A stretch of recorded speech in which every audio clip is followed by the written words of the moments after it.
Ini bukan provokator, ini memang ya harus seperti itu. Barokahnya baca ini, dialog-dialog orang pilihan ini akan tersibak. Karena tidak dalam semua kebaikan itu nggak ada logikanya, rata-rata ada logikanya. Misalnya begini, kalau Anda orang soleh, kemudian anak Anda pamit mau sekolah di Jerman, pilihan Anda mengizinkan apa enggak? Karena potensi jadi fasik ya tinggi, karena di tempat-tempat maksiat. Potensi berdakwah dari daerah yang untuk daerah yang tidak ada dai-nya menjadi ada. Itu mesti ulama itu berdebat. Misalnya punya anak pamit mau kembali atau keluarga. Yang satu cara berpikir optimis. Awal ada dai di beberapa negara Eropa itu ya barokahnya imigran, pekerja, mahasiswa. Dan semua itu bumi Allah, harus ada tasbih, harus ada tahmid. Dan itu harus dimulai dari kemauan atau mengizinkan anak asuh kita ke sana. Tapi di sisi yang lain potensi jadi fasik itu tinggi sekali. Pemana iman pas-pasan. Nah hal-hal seperti ini itu pasti jadi perdebatan. Dan kita harus menjawab. Dan tadi kayaknya di semua Basul Masail Pondok Salafiyah jawabnya pede semua, nggak ada ragu, nggak ada khilaf. Baguslah kalau pede. Meskipun nanti mungkin ada ulama lain yang cara berpikir apa? Berbeda. Sehingga ini saya cerita ya. Sehingga di kitab-kitab fikih, misalnya saya kok hidup di Bali sudah punya komunitas ngaji. Itu kok saya pindah ke Sukorejo sini. Banyak ulama yang mengatakan haram. Karena membiarkan bumi Allah yang sudah pernah ada orang yang sujud kemudian ditinggalkan kosong dan kemudian dikuasai orang yang tidak sujud. Jadi dianggap itu pembiaran.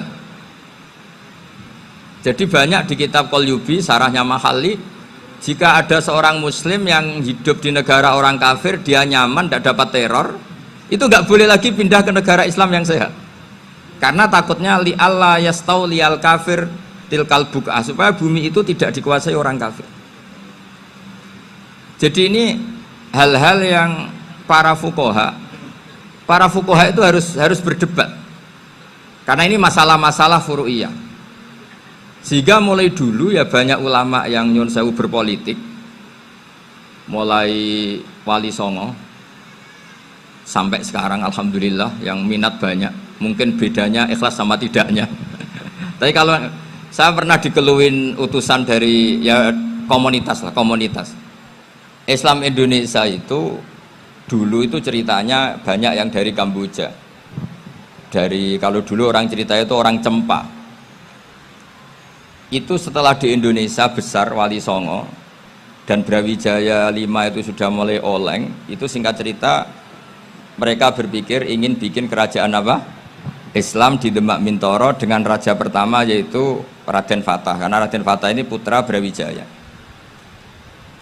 Padahal setelah jadi kerajaan ini era cucu sudah konflik, berebut kekuasaan. Akhirnya sampai jadi Jipang, jadi Jogja, jadi Solo dan seterusnya. Tapi kata Mbah Mun itu tetap barokah kata. Karena orang Islam terus terbiasa mimpin. Sekeliru-keliru sidik, pokoknya orang Islam biasa mimpin. Sehingga zaman Mbah Hashim ya sudah mimpin Masumi, zaman Ki As'ad pengaruhnya besar, sampai sekarang Kiai pengaruhnya besar. Nah barokahnya Kiai pengaruh besar ini sampai moral jadi ukuran. Misalnya sekarang ada calon bupati kok nggak sholat, itu pasti kalah. Jadi sholat itu jadi tolok ukur untuk calon apa? Bupati. Meskipun mungkin punya efek pura-pura sholat, tapi nggak apa-apa lah. Sementing moral ini jadi ukuran. Sementara yang di Thailand, di Patani, itu karena dulu pelajarannya tasawuf, itu orang nggak ambisi mimpin dunia. Tahu-tahu dipimpin. Dan akhirnya nyuwun sewu ya saage Islam-Islam yang dulu terlalu tasawuf karena nggak punya pengalaman memimpin. Akhirnya lazimnya konsekuensinya hanya dipimpin. Tapi Islam Indonesia beda. Karena kulino mimpin itu akhirnya dari orang Islam biasa menjadi Islam yang sholat sampai Islam yang bisa ngaji itu bisa mimpin negara. Tentu yang paling populer dimulai Gus Dur. Jadi ini sesuatu yang barokahnya istihad para kiai. Sementing Islam kulino mimpin. Sehingga di Indonesia itu barokahnya itu kebaikan itu jadi tolok ukur. Ada orang kok terkenal koruptor atau terkenal nyuwun sewu selingkuh atau terkenal apa itu pasti tidak jadi. Karena moral itu menjadi tolok ukur. Dan itu adalah politik para kiai. Jadi ini saya cerita, dan itu negara juga akhirnya untung karena seleksi agama sama negara itu sama-sama kiai ya bilang negara harus dipimpin orang soleh, negara juga bilang seperti itu. Nah, ketokohan-ketokohan para beliau-beliau ini yang maulah bekerja sama dengan umarok. Kita tahu dulu Pak Harto ya rawuh ke sini ketika Muktamar 84, rawuh ke Ki As'ad, ketika mau kembali ke Khittah juga dirembuk oleh ulama dan umarok. Dan akhirnya ini menjadi negara yang alhamdulillah semoga selalu menuju baldatun thayyibatu wa rabbun ghafur. Nah, kemudian di sini saya tabarruk dengan Said Muhammad, gurunya Kiai Haji Azaim. Saya mau cerita tentang amaliyah tadi. Saya sebetulnya nggak niat bacakan bab itu, gara-gara ada khataman jumlahnya banyak saya jadi pusing. Ini panitianya tanya, khatam betul apa enggak? Iya Gus, khatam betul. Tapi kayaknya saya tidak yakin itu. Karena saya ini kan dari pondok tahfidz itu. Biasanya anak khataman itu ya rodok bodoni itu. Wes dibaca buanter sing nyemak ya mau ndelok pojoke tok. Mergo kebanteren. Nah, akhirnya lafat-lafat yang di tengah itu enggak di apa? Baca. Tapi ya semoga dimaafkan Allah lah. Yang jelas itu enggak. Tapi saya mau cerita ya. Jadi cara berpikir Said Muhammad ini nanti juga saya teruskan di Ma'had Ali. Ini saya baca ya. Di antara yang diyakini madhab Malikiyah, ini saya baca saja teksnya. Jadi ada riwayat namanya, kalau Said Muhammad bahasakan itu Ataqoh Somadiyah. Kalau di Indonesia kadang orang bilang Al-Ataqoh Al-Kubro, yaitu dengan membaca surat Ikhlas. Di sini jumlahnya hanya 100 kali, Kila 1000 kali. Tadi berapa semua? 700 juta, ini sudah susuk banyak ini. Di sini hanya 40, riwayat lagi 100, 1000. Terus sampean tadi berapa? 800 juta. Wah, ini sudah susuk ini. Itu anak cucu sampean pasti masuk surga itu kalau gitu. Ini saya baca, ini kitabnya Said Muhammad ini. Suratul Ikhlasi wal Itqu minan nar. Akhrajat Tabraniyu fil Kabir an Fairuz ad-Dailami wa wa Ibnu Uftin Najasi.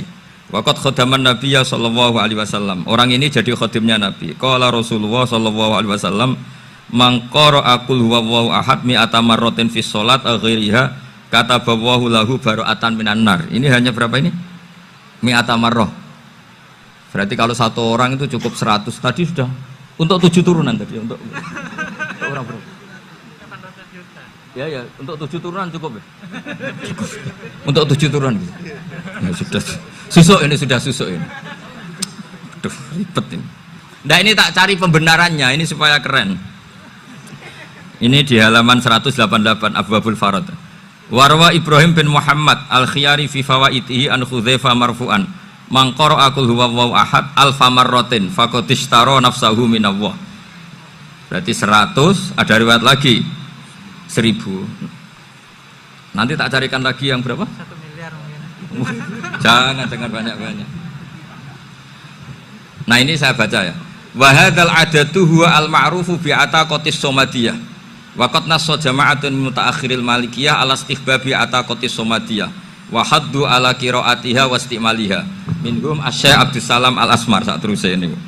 Jadi kullu haula'i istahabbu ataqatas somadiyah ma'atirafi ba'dihim kal misnawi bisyidati du'fi hadisiha i'timadan ala anna hadha minal fadha'il allati yutasahalu fiha faman sa'a yasta'milaha roja'a khusula ma fiha fala ba'sa bidzalik ala syarti alla ya'taqida thubuta dzalika anin nabi sallallahu alaihi wasallam hatta la yaqa'a fil kitsbi alaihi. Jadi intinya itu silahkan Anda bikin jumlah sesuai versi Anda. Yang penting Anda jangan kampanye kalau itu perintah Kanjeng Nabi Muhammad sallallahu alaihi wasallam. Karena kalau kamu atasnamakan Nabi kemudian jumlahnya sampai 800 berapa? 800 juta, berarti Nabi mengajarkan masyaqqah pada umatnya. Jadi cukup yang riwayat itu di sini hanya 100 sama 1000. Jadi kalau jumlah tadi untuk 7 apa? Turunan. Jadi kamu harus ditutup dengan doa, ya Allah, semua itu bukan untuk saya tapi untuk 7 turunan. Tolong catat ya Allah, karena itu. Jadi artinya gini loh ya, orang Indonesia yang sering mempraktekkan atakosomadiyah itu bukan tanpa dalil. Ternyata dalam madzhab Maliki, saya masih ingat ketika mbah saya kandung, bapaknya bapak, asmane Mbah Nur Syam, itu wasiatnya minta dibacakan 4.000. Yang baca pas itu ya bapak sama anak-anaknya. Dan kemudian alhamdulillah zaman akhir itu mulai agak ngawur. Kalau ada acara itu wong liya kon maca anake mlebu metu gak melok maca.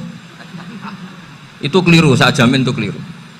Saya sering kalau mimpin di rumah, kalau yasinan di tonggo-tonggo kok anake gak maca, saya keluar.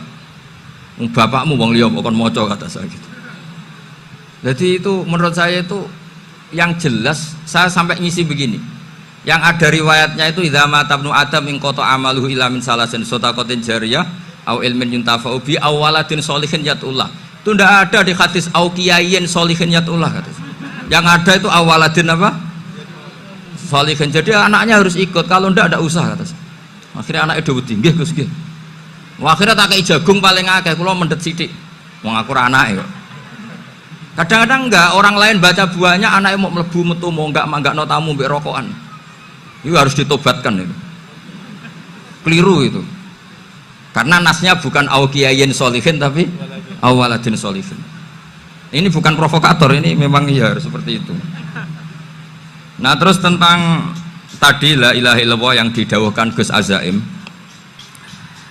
La ilaha illallah itu penting sekali, cuma saya mohon itu dielmoni lah.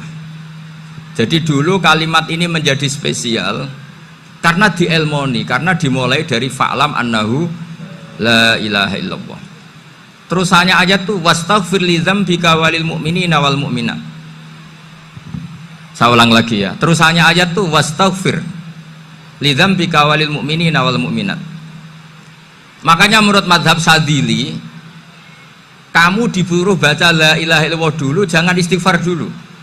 Saya ulang lagi ya. Dalam mazhab Sadiliyah itu la ilaha illallah dulu, nggak boleh istighfar dulu. Alasannya masuk akal. Orang yang kafir 70 tahun itu sekali baca la ilaha illallah itu langsung yughfar lahum ma qad salaf. Sehingga la ilaha illallah sendiri sudah punya kekuatan supaya dosa kita diampuni. Qul lil ladzina kafaru iyantahu yughfar lahum ma qad salaf. Cara menghentikan kekafiran gimana? Dia melafadzkan la ilaha illallah.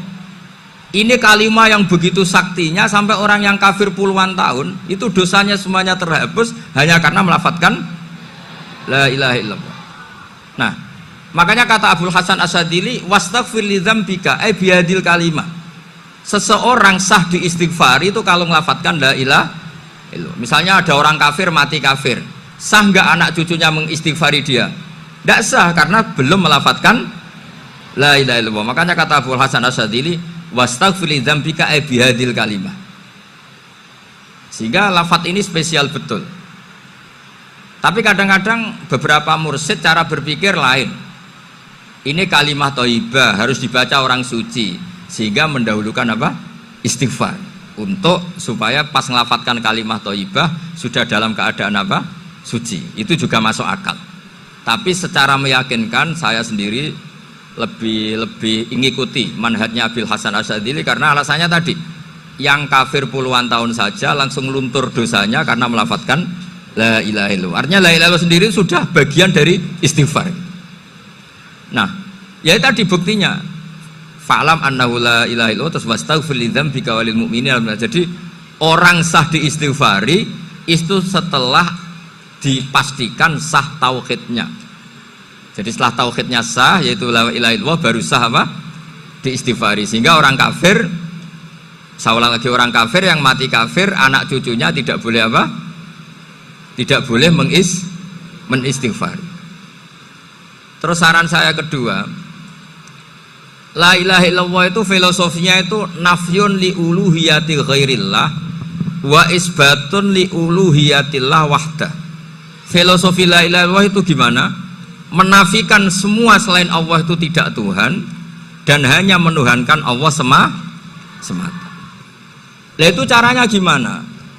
Caranya kita harus terbiasa, ini karena tadi saya dibilangin panitia ini rata-rata mustameknya atau mustamiatnya ini santri. Caranya gimana? Dilatih pakai logika. Saya berkali-kali cerita kalau ngaji, saya sekaligus kampanye. Allah itu Tuhan yang begitu fair. Untuk menjadi Tuhan, Allah mempersilahkan, ada kualifikasi Tuhan. Jadi boleh, dikompetisikan itu boleh, kata Allah. Gak apa-apa kamu ngaku Tuhan gitu, kata Allah. Tapi nak ngaku pangeran itu paling gak ya direputasi lah, ada verifikasinya lah. Dimulai dari apa? Ya kalau jadi Tuhan itu setidaknya bikin langit bumi lah, aturannya gitu.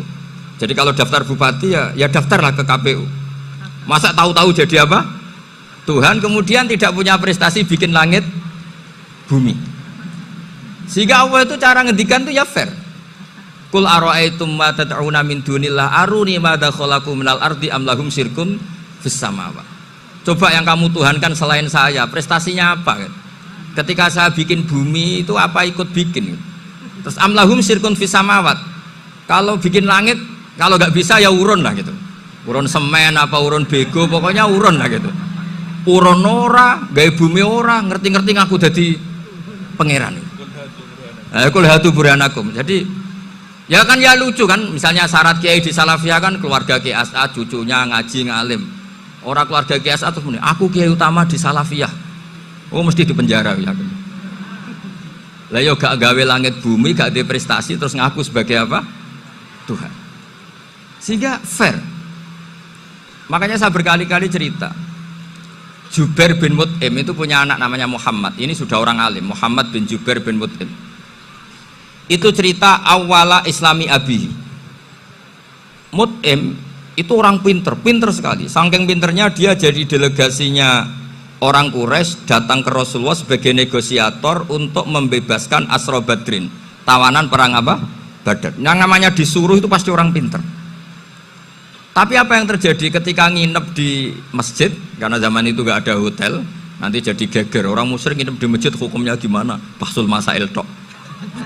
Zaman itu mau tidak mau, kalau sekarang kan ada hotel, kiai juga punya wisma. Apa yang terjadi? Orang ini cerdas sekali. Dan delalah Nabi pas sholat maghrib itu baca wattur wa kitabim mastur sampai am khalaqus samawati wal ard. Ya kalau kamu jadi Tuhan ya setidaknya menciptakan langit bumi lah. Namanya jadi Tuhan ya ada persyaratan kan.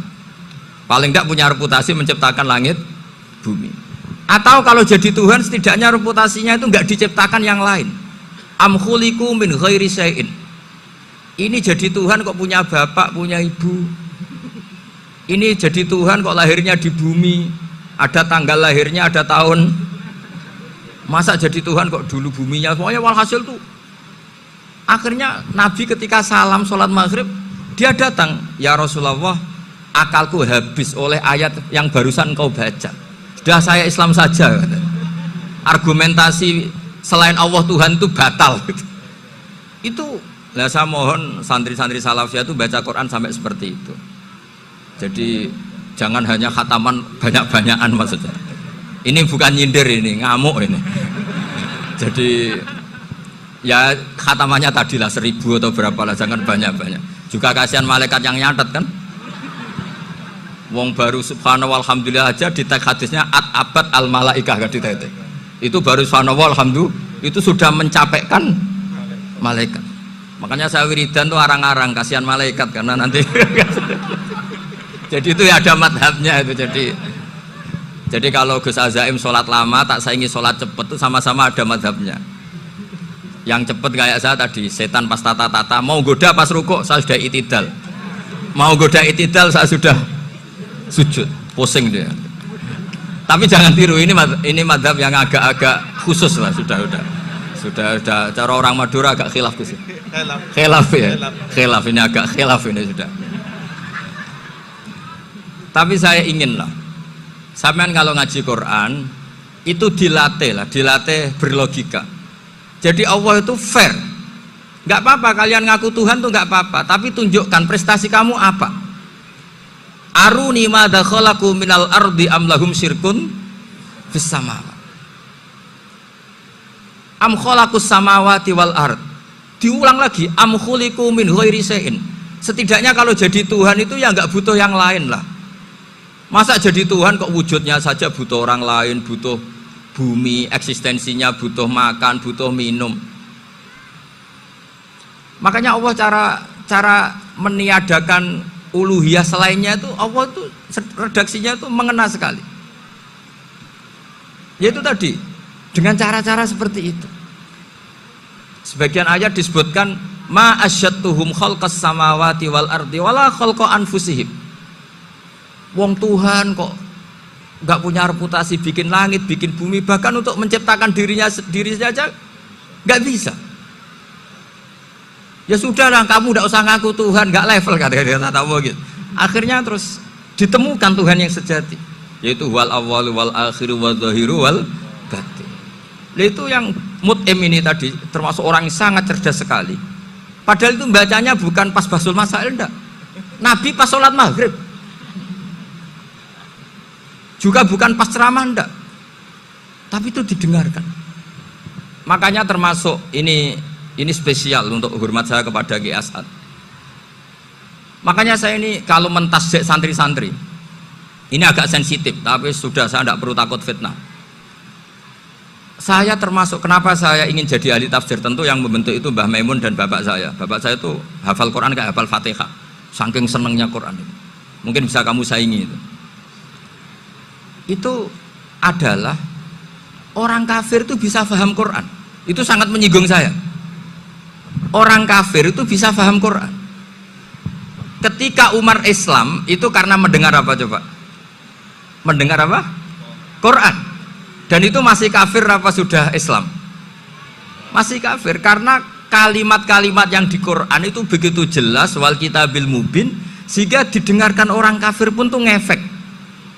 Makanya ketika Umar datang ke saudari putrinya, kemudian dengar Toha ma anzalna alikal Quran apa? Litasko, itu dia terus iman. Begitu juga Mut'im. Itu ketika dengar Nabi baca surat At-Tur ya langsung iman. Makanya kata Ibnu Jarir At-Tabari, kamu jangan pernah bilang gini, syaratnya paham Quran itu harus alim, harus gini. Lah nanti berarti orang kafir punya alasan di depan Allah, ya Allah, engkau ngandani kami dengan Quran yang nggak bisa difahami kecuali alim dulu. Lah saya alim gimana? Nggak pernah mondok gimana? Saya kafir. Jadi artinya gini loh, kata Ibnu Jarir At-Tabari, Allah tidak mungkin mengatakan gini, ifhamil Quran bima la fahmalaka. Quran itu harus kamu fahami, sementara orang kafir karena lafadznya Quran khusus nggak bisa memahami.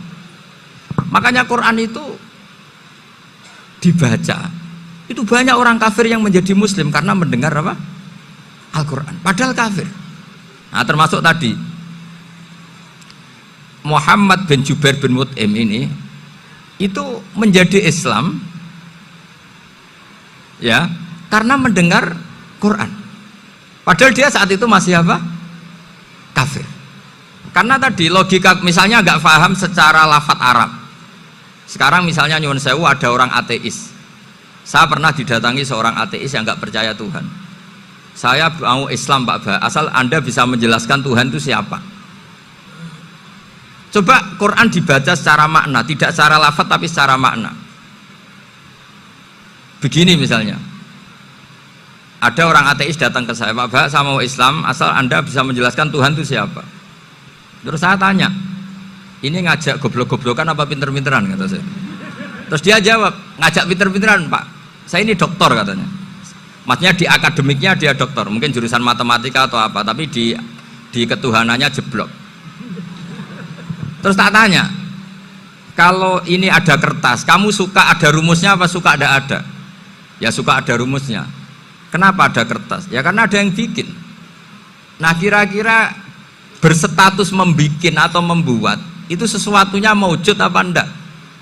Ya pasti maujud lah, pasti ada. Ya sudah, anggap Tuhan itu adalah sebab dari semua yang ada. Masa alam yang seperti ini, langit dan bumi ini maujudat, kemudian kamu katakan kholaqohal adam, bahwa alam raya yang maujud ini diciptakan oleh ketiadaan. Ya juga, berarti Tuhan itu ya? Ya itu yang namanya Tuhan. Lah mulai dulu kiai-kiai ngomong gitu kan saya Islam katanya. Jadi kiai-kiai itu kadang-kadang kalau dakwah pokoknya KBU digawe Tuhan. Beda dengan dakwanya orang-orang mantek. Orang-orang mantek itu kan nggak pernah nyebut Allah. Ini alam khawadis, labudamin muhdis.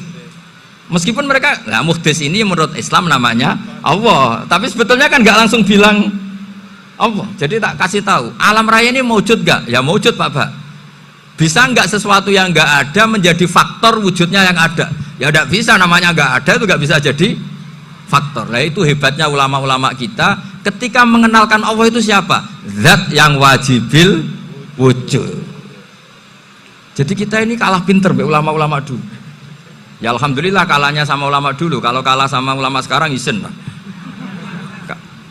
Jadi ulama dulu sudah pinter. Pasti pertanyaan dasar manusia, hadil maujudat itu man khalaqaha, siapa yang menciptakan? Kalau kamu langsung jawab Allah atau Tuhan, mereka pasti tidak nerima. Ya jawab saja, hadil maujudat mesti khalaqaha maujudun. Nah berhubung maujud ini berstatus pencipta, harus super. Lah super ini oleh ulama disebut wajibul wujud atau musabbibul asbab, yang oleh Islam dinamai Allah. Tapi kita langsung ngomong Allah, mesti aja bingungkan kan bagi yang bingung maksudnya. Ya saya mohonlah kalimat-kalimat la ilaha illallah itu diamatilah, diresapi sampai seperti penjelasan saya ini, sehingga punya kualitas ilmu. Karena syaratnya memang fa'lam, harus punya kualitas apa? Ilmu. Ilmu itu apa? Ma'rifatus syai' ala ma huwa alaih. Mengenal sesuatu sesuai detail-detail sifatnya sesuatu itu. Misalnya kalau Allah sudah jadi Tuhan, ya harusnya qabla kulli syai'. Masa Tuhan sama yang dituhani wujudnya dulu yang dituhani? Ditemukanlah sifat awal atau qadim. Makanya benar Gus Azaim tadi, kalau sudah bertauhid harus hafal akidah berapa khamsin. Dimulai apa? Wujud. Kenapa harus dikatakan wujud? Karena alam raya ini kadung maujudat. Hadhil alam maujudun. Masa maujudun khalaqahul adam, masa maujudat khalaqahul adam. Nah itu yang disebut am khuliqu min ghairi syai'in am humul khaliqun.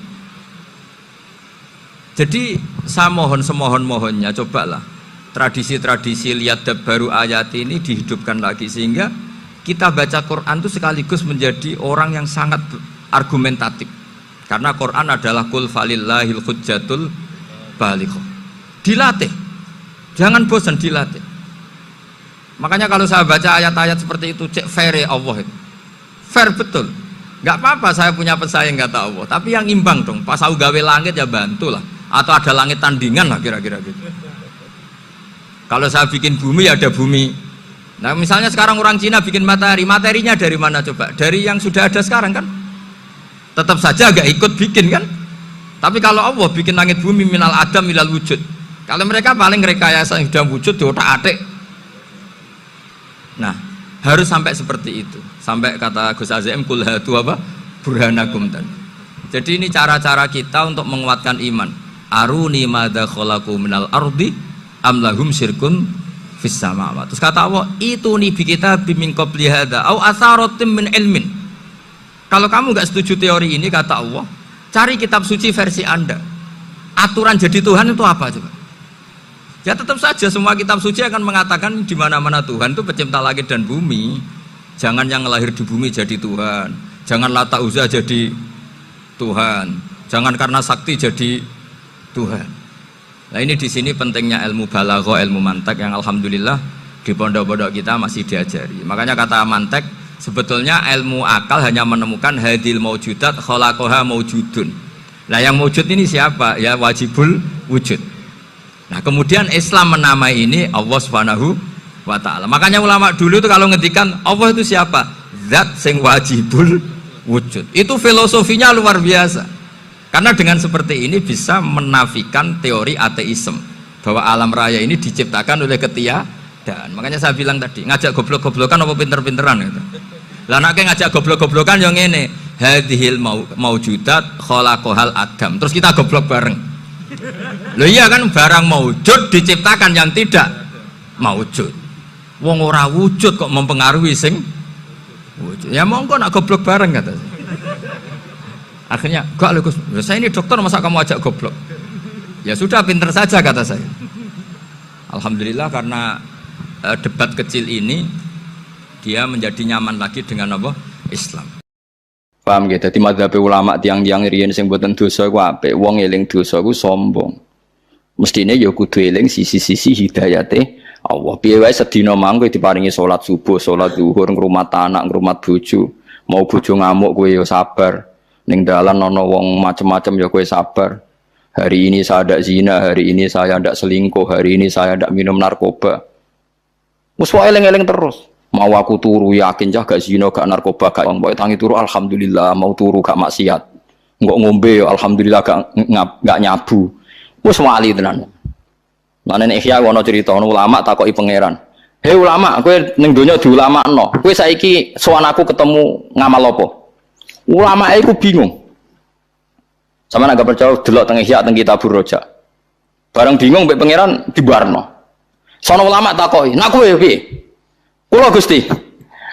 Kula nggih ulama Gusti, teng donya nggih biasa standar mawon. Tapi kula mboten nate nyiritno jenengan. Mun mboten nate dosa syirik panjenengan. Lan jenengan ngendikan nak liyane syirik mbok sepuro. Terus jare pangeran dawuh pangeran, "Sotak ta kowe bener langsung swarga." Dadi tukang pangeran, "Kowe aku sangu apa?" Sangu napa Gusti? Nggih sangu pokoke jenengan niku Rahman Rahim, kula niku mboten nate syirik mbek jenengan. Lah ora tau dosa nggih sering Gusti, tapi jare jenengan ora syirik di sepuro. Wis ngono tok. Wis langsung wis ke swarga. Terus ulama sing ngomong getun, lha apa gak ngomong ngono perkara.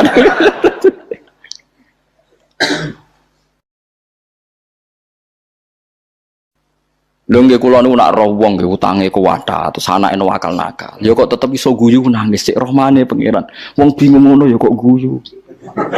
Kula sering, kula niku kiai kan sering wong frustasi sowan kula, Gus kula utang kula kathah anak kula minggat, sakniki bojo kula nggih menyusul minggat. Niki solusine sepundi tak sugoi kopi. Jenengan saya ora rasane kopi enak. Enak Gus niki cocok. Wah, berarti jenengan jek normal bagus. Jangan cek rokokan seneng nggih, serokokan. Sik nikmat terus ya bagus pokoke sik eling nikmate pangeran.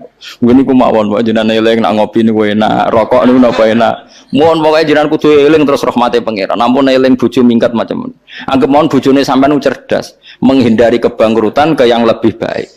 Sampean kudu bangga. Melok jenengan gak bahagia atau mboten? Nek melok tuane bahagia nggih. Berarti bojomu rasional, bagus. Kowe kudu bangga. Ndek bojo apa? Rasional. Jadi bojomu ndek pilihan sing tepat, kudune ke bangga. Urung kok pekat to dereng ya wis. Regani cerdase bojomu pilihane iku regani. Semulai sadar. Kang seminggu suwane. Wah, bagus ke solusine jenengan. Kula nu sakniki mun nikmat, mun stabil urip kula. Lha iku dawuh Abdul Hasan As-Sadali, min syarril waswasil khannas alladzi yuwaswisu fi sudur. Dadi setan berusaha memisahkan Anda dengan Allah justru mbek dosa. Mulane Nabi Adam niku bar dosa malah summat stabahu rabbuhu fataba alaihi wa hada. Ijtiba ku dipilih. Dipilih napa? Pangeran. Mergo bar Nabi Adam dosa oleh nyifati Allah luwih sempurna timbang zaman rong dosa. Nggih niku nyifati Allahumma innaka ta'lamu sirri wa alaniyati faqbal ma'dzirati wa ta'lamu hajati fa'atini su'li wa ta'lamu ma fi nafsi faghfirli dzunubi. Faghfirli fa innahu la yaghfiru dzunuba illa anta. Allahumma inni as'aluka imanan yubashiru qalbi wa yaqinan shadiqan hatta a'lama annahu la yusibuni illa ma katabta alayya waridho bima qadaita alayya. Ditobate Nabi Adam lucu. Gusti, kula niku roh nak kabeh takdire jenengan. Jenengan kudu maringi iman kula nak semua yang terjadi mergo takdire jenengan. Malah diparingi tobat. Umpama Nabi Adam eling dosane terus mungkin malah ra diparingi tobat. Mergo Allah di skenario besar Adam salah bening bumi, nek ning bumi kok Allah ngutus Nabi Muhammad. Engko ana wong paling afdol sak donya iku Nabi Muhammad sing nunggoni Kanjeng Nabi nganti saiki. Kita ditunggoni Nabi mergo ora perlu bunuh diri, ora kaya bangsa napa? Israel. Mulane dawuh Sayyidina Ali saiki aman iku loro wis ilang sitok, karek sitok. Iku disebut wa ma kana Allahu li'adzibahum wa anta fihim. Allah ora bakal nyiksa umat teman nek jek mbok tunggoni. Nah Nabi saiki wis intaqala ila rafiqil ala wis pindah. Wa ma kana Allahu mu'adzibahum wa hum yastaghfirun. Nan Allah ora bakal nyiksa nek jek gelem istighfar. Lho saiki karek istighfar kok ora gelem. Dan semua segot istighfar saya pastikan ndak semuanya eling dosa. Jajal sampean istighfar wis sing biasa tahlilan ayo terusno. Astaghfirullahaladzim alladzi la ilaha illa huwal hayyul qayyum. Ya malah bakas dosa kan. Gusti kula nyuwun sepura jenengan zat sing abadi sing astaghfirullahaladzim innahu la yaghfiru dzunuba innahu huwal ghafurur rahim. Mari ra mbok jiwa itu. Tapi seneng pojok men dono wong eling dosane. Mung sifat wong ngono nyifati pangeran mbok tangisi malah malaikat janggal. Iku piye Allah disifati kok malah nangis. Kan astaghfirullahaladzim alladzi la ilaha illa huwal hayyul qayyum terusane terus innahu huwal ghafurur istaghfiru rabbakum innahu kana ghafara. Mulane kula setuju mbek madzhab Hasan Sadali. Saiki piye-piye wong Islam nganti rusak ngene iki gara-gara wong saleh-saleh iku eling sisi salahe masa lalu terus gak gelem memberi peran ning Islam alasane tahu di akhirnya ana kekosongan. Padahal dawuh bapak ngene lha ya leh misale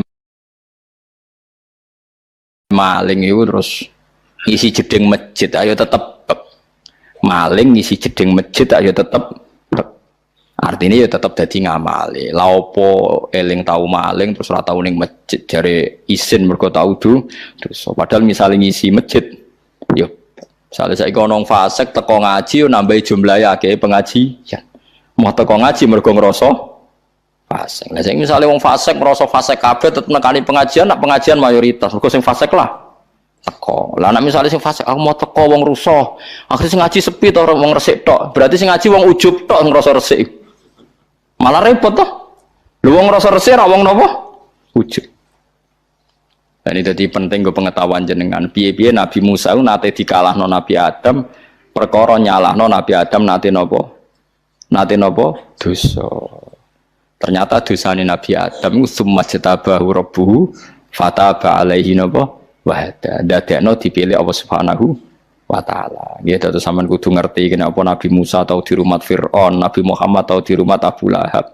Donya iki diatur pangeran ben kowe roh nak biyadil khairu kabeh ku ditangani Allah, kabeh akan baik-baik saja. Mulane donga Allahumma la ya'ti bil hasanati la anta wala yadhabu bis sayyiati la anta wala haula wala quwata illa billah. Jadi tak warai carane donga. Ya Allah, yang mendatangkan kebaikan hanya Engkau. Yang menolak keburukan juga hanya Engkau. Jadi diwale, nak setan kan pikirane ngene, elek apik kok pangeran ben kowe iku nuntut pangeran, piye-piye elek iku kersane pangeran. Nah, Kanjeng Nabi oleh marahi nglawan setan gak ngono. Layati bil hasanati lanta, yang mendatangkan kebaikan tidak ada lain kecuali Engkau. Yang menolak keburukan tidak ada lain kecuali Engkau. Jadi misalnya ke bernakal, bersalah, bariku ke tobat, terus kue ngeleng-ngeleng, ya Allah, jenengan cek saya ini, mun ngertos kulo salah, lu kok jiran paringi tobat, apik tenan jenengan. Padahal kulo nak salah teng majikan dunia langsung dipecat di PHK. Niki kulo salah jenengan perso malah jenengan paringi tobat. Bar niku kulo saged salat, saged zakat, saged sedekah. Saya jenengan. Akhirnya maca alhamdulillah alladzi hadana li hadza wa ma kunna linahtadiya laula an hadana. Akhirnya muji-muji pengiran. Lha iku jenenge gak sombong cara Abdul Hasan Asy-Syadzili. Tapi nek kowe eling dosam terus, iku sombong. Mergo wis ditarik pangeran ning nggon apik, tapi kowe eling-eling nggon kotor. Kaya-kaya Allah iku urung narik kowe ning nggon bersih. Terus syukurem iku kapan? Lha iku jenenge sombong. Paham ya? Wis kowe ora cocok lah mbek madzhabku, tapi wis pokoke ngono iku madzhab Abdul Hasan sinten Asy-Syadzili. Langge misalnya kados kula ngeten nggih, bar kecemplung ning jurang. Terus diangkat ruhin didakok tenggen sing normal. Bariku amen trauma, ya Allah aku ning jurang trauma jare ruhin. Ah semane gak ngergani wong. Saiki jenengan wis ayem ning kene. Amen trauma eling ning jurang wis antas. Nek cinta yo ngergani ruhin, matur nuwun terus ngopi-ngopi ngeteh-ngeteh bareng-bareng. Alhamdulillah ya Kang mbok slametno. Kan happy. Nek eling terus kan ijek trauma kan? Lha iku dawuh Abdul Hasan Sadali, wong saleh-saleh dielingno sisi dosane nganti gak ngambil peran ilallah wa fillah. Kan kata tuh yang saleh tidak ngurmat masjid, madrasah. Mboten awak kula nggih tesih kotor, kula nu tesih sinten. Niku mboten angsal. Sing ra oleh ku mimpin, mun kula balen sing ora oleh niku napa? Mimpin. Nek mimpin ku kedah tiyang saleh sing rada spesial, ora kudu ideal. Wis kula ya rada pantes lah, ora pati bedua nemen-nemen. Tapi nak orang mimpin bukan masalah. Paham ya? Mulane Firaun nuntut qala fa'altuha wa anta sampai budi wong. Budi Kefan. Rabbi Musa wa Harun fala sawfa ta'lamun. Mongko bakal ngerti sira kabeh mayana lukum minila uqti anak tine bakal mutus ingsun aidiakum ing tangan sira kabeh wa arjulakum lan sikil sira kabeh. Min khilafin saking serang seling. Mesti tangan kanane diketok, mbek sikil kirine diketok. Nak tangan kirine diketok, sikil kanane diketok. Pokoknya diketok selang-seling. Orang ajar tenan Firaun. Dadi nak nyiksa seru. Dadi nak diketok tangane tok kan jadi sikil. Nak sikil tok jadi duwe tangan diketoki sitok-sitok. Ayati kuli wahidin tegese tangane saben-saben suci. Al yumna kang tengen, wari jilihi al yusra. Pokoke nak tangane kanan sikile kiwa, nak sikile kiwa tangane kanan. Wala usallibannakum lan bakal nyalip ingsun kumeng sira kabeh ajmaina halis kabehane kabeh. Dadi Firaun kurang ajar tenan, wis diketoki terus disalib dipaku. Kalu padha dawuh sapa Sahara Firaun la dira ora ana bahaya iku mujud la dara. Tegese ora ana bahaya iku mujud alena ing atase kita fidzalika ing dalem mengkono-mengkono kabeh. Inna ila rabbina munqalibun. Niki bukti nek teori kula bener. Tukang sihire Firaun niku dosa gedhe ta ora? Dosa gedhe wong kok nglawan nabi nggih mboten. Nglawan nabi dosa gedhe ta cilik? Dosa gedhe. Tapi sausé tobat pede. Sausé tobat ngendikan piye? La dira inna ila rabbina mungqalibun inna natmau wa yaghfir lana rabbuna khotoyana angkunna awwalal mukminin. Dadi tobat iku slali dosane. Gusti kula nu seneng jenengan, nggih seneng nak jenengan sepuro. Dadi ya bener bakal salah. Kula nu seneng nak jenengan sepuro salah-salah kula. Tapi kan nyifati Allah, nak Allah iku zat sing nyepuro kesalahan. Jadi eling-eling ya, pokoke nak tobat kuwi eling-eling nak Allah zat sing nyepurona. Aja eling dosane tok, eling nak Allah zat sing nyepuro. Terus isin, nah isin aja baleni. Lah terus baleni nah jenenge ra isin parah nah. Jenenge ra isin ya. Berarti kowe ra iso isin mbek pangeran. Inna satamne kita ila rabbina maine pangeran kita badha mautina sause mati kita bi aji wajin. Kelan endine cara kana tinemu apa ayu. Mung kalibuna ku balik kabeh. Eroji unatekse balik kabeh fil akhirat ing dalam akhirat.